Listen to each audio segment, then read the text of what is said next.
day after Team India's shambolic surrender at Wankhede Stadium. Headlines today has learned of a rising rift between the BCCI and the Cricket Association of Bengal over the nature of the track for the upcoming third test at Eden Gardens. Sources in the Cricket Association of Bengal have spelt out the rising pressure from the top ranks of the BCCI, urging the host association to prepare another rank turner for the test beginning next Wednesday. But highly placed sources in the Cricket Association of Bengal have revealed their unwillingness to subscribe to this BCCI diktat. Importantly, the CAB's apprehensions have not surfaced from another team, India, battering on a spinning pitch, but from the fact that they fear a rank turner could invite scathing criticism, leading to a possible ban for the hosts from the game's governing body. In 2010, the Firoz Shah Kotla ground was handed a year-long ban after the infamous one-dayer against the Lankans was called off after a mere few overs. The hosts were unwilling to risk. They are unwilling to risk now a similar ban for the Eden Garden.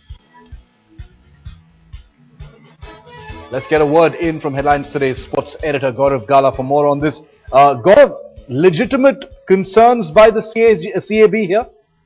Well, clearly, Shiv, according to our sources, all is not well between the CAB and the BCCI, and as a result of this uneasy relationship, which of course we all know about, which is of course common knowledge now, that the CAB and the BCCI have not been on the same page for quite some time now. Yes.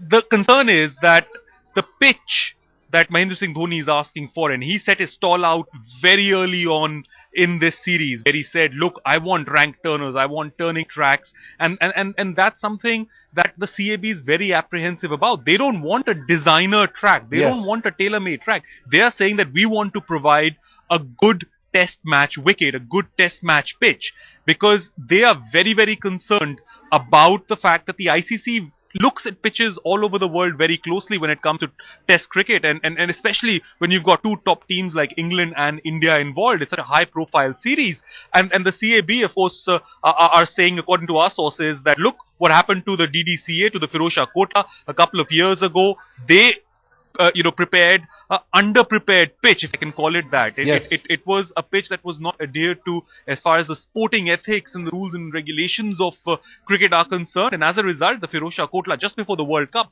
faced this lengthy ban. They don't want to go the same way. Some might look at it as a bit of a conspiracy because of the fact that the CAB does not currently enjoy a lot of favor within the corridors of power of the BCCI, and also some could see this as a war of words or a bit of a falling out between the captain and the curator, because famously the curator at the Eden Gardens had criticized Mahendra Singh Dhoni not too long ago when he had come out and made his demand, saying that, look, I want turning pitches, I want pitches that turn square, I want pitches that will rattle the English batsmen. So in that sense, yes, there is a bit of a problem as far as the pitch for the third test match is concerned. It's going to be very, very interesting, Shiv, to see which way this power struggle goes, whether the CAB sticks to its guns or whether the pressure that is now being exerted on the CAB by the top bosses within the BCCI bears any fruit, and whether Mahendra Singh Dhoni, he's already gotten his way as far as the selection is concerned,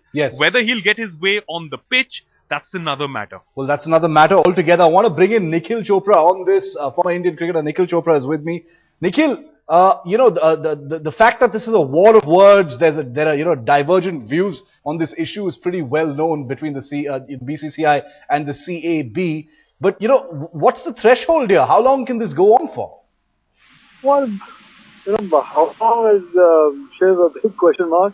I guess the only time will be able to tell. But when it comes to the cricketing matter, as a captain leading your side, and you've got the test series on, the score is 1-1 in the test series, two more test matches to go. You'd expect, at least if Mahendra Singh Dhoni wants something, you should be given a wicket that he's looking for. Yes. So that India can go out there, take home advantage. That's why you've got these test series home and away. Let's get a direct word from Headlines Today's Manogya Loiwal, who joins me live from Kolkata. She's been speaking to officials of the Cricket Association of Bengal. Manogya, just spell out for us what their concerns are. We know what they are. Tell us what they told you. Well, there are two facts to it. We spoke to the curator and other sources in Cricket Association of Bengal who categorically stated that there was pressure that was being exerted on the members from BCCI and high-level officials in BCCI. This is not for the first time, but perhaps it's for the first time that even officials are going overboard and are trying to pressurize the team. And of course, the curator here, giving the fact that Wankhede Stadium, the captain, has earlier been very vocal about a pitch that supports spinners rather than batsmen. Yes. We have been speaking to officials here and also the curator who has said who would be taking the responsibility in case the license of CAB, Cricket Association of Bengal, gets cancelled because of not meeting the basic requirements of the pitch. And in case that happens, who would be held responsible for that? Well, it would not be, of course, Mahendra Singh Dhoni, but it would be the curator or the organization and the officials of CAB who would be taken to task the way it was done in Firozshah Kotla Stadium earlier. But this does not give a freedom to the captain also on dictating terms. Perhaps that is what has not gone down well with CAB and also the curator who has been there in his position for more than 3 decades now.